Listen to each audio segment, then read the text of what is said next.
문재인 정부의 경제 정책 기조 가운데 하나는 혁신 성장입니다.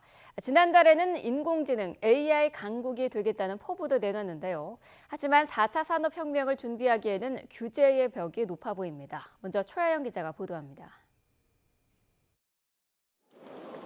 문재인 대통령이 국내 최대 인공지능 개발자 모임 현장을 찾아 AI 강국을 천명한 날. 정부는 올해 안으로 완전히 새로운 인공지능에 대한 기본 구상을 바탕으로 인공지능 국가 전략을 제시할 것입니다.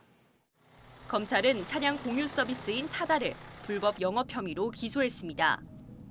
그동안 축적한 타다의 데이터를 활용해야 한다는 목소리가 나오는 시점과도 겹쳤습니다. 혁신적인 서비스라는 점에는 논란의 여지가 있지만 정책 혼선 속에 여전히 높은 규제의 벽을 여실히 보여줬다는 점은 분명하다는 지적이 나옵니다. 이처럼 혁신 성장과 더불어 인공지능 정부로 가는 길에는 규제라는 큰 장애물이 놓여 있습니다.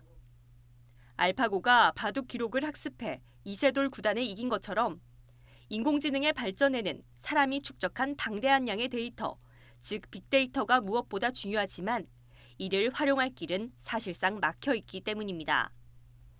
금융당국이 빅데이터 거래소를 만들겠다는 야심찬 계획을 내놨지만 진전이 없는 것도 같은 맥락입니다. 이른바 데이터 3법 개정안에 국회 통과를 가정한 계획인데 여당이 주도해 과도한 중복 규제를 개선하는 내용의 개정안은 1년째 국회 문턱을 넘지 못하고 있습니다.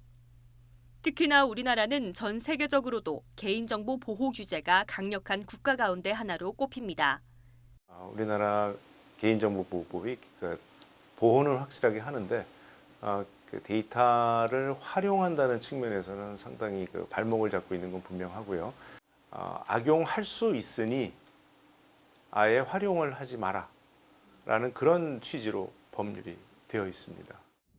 실제로 전 세계에서 빅데이터를 기반으로 하는 스타트업 가운데 미국에 본사를 둔 기업은 5천 곳이 넘지만 우리나라는 110여 곳에 불과합니다. 제조업을 통한 경제 성장이 한계에 다다르면서 새로운 먹을거리로 인공지능이 주목받고 있지만 규제의 문턱은 여전히 지나치게 높다는 비판의 목소리가 커지고 있습니다. YTN 최하영입니다.